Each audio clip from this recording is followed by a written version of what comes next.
Здравейте, аз съм Мафнит и днес искам да поговорим за една много особена тема. Проблеми в училище или извън училище на момче от 21 век, което не е от България.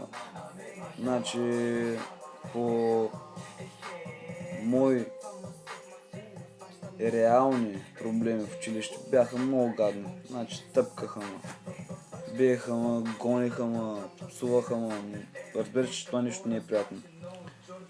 Защо? Причината е следната. Както аз съм чужденец от една страна и съм българско училище. Тропате.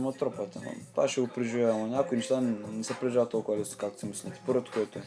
Второто, мога да ви кажа, но представете, че вие ако бяхте на моето място. Просто не е приятно.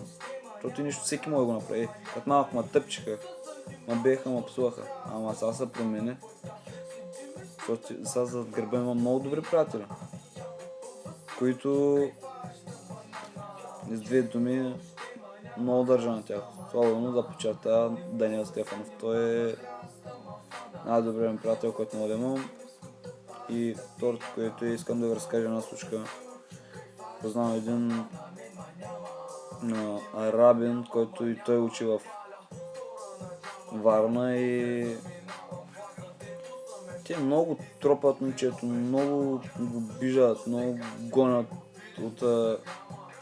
и той е изразително трудно с приятеля. Мога да ви кажа, че иначе не е приятно просто. Защото не може да съдите човек по финансовите му способности. Да го кажем финансовите способности. Или не мога да съдите човек по дрехите. Най-вече мога да съдите единствено и той само по държането. Защото не е приятно просто когато видите някакъв чужденец и да го обиждате и да го... Не е приятно просто. Защото си представите вие, ако бяхте на неговото място. Не е приятно. Само ви да отидете в Арабия. Същата работа. Видите там в чужденец, тия хората си казват какъв е тъс. Той е някакъв бълък сигурно. Не го казват в прав контекст, просто предполагам какво мога да кажа, защото както ние може да обиждаме и да критикуваме хора, които не са напълно българи, така и другите могат. И да разберете, че това просто не е толкова приятно. Защото когато го изпитате, ще кажете, въобще не трябваше да правя така, защото сега вече знам какво е. Не е приятно да ме обиждат, не е приятно да ме тъпчат. И това е следната причина.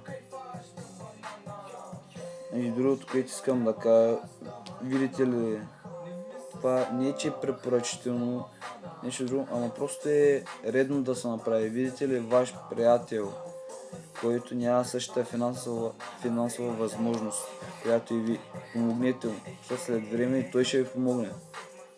В момент, в който вие въобще не сте чакали, че той ще ви помогне, имате голяма нужда някой да ви помогне. Точно тогава този човек може да ви помогне. Деца вика да ви избави кожата.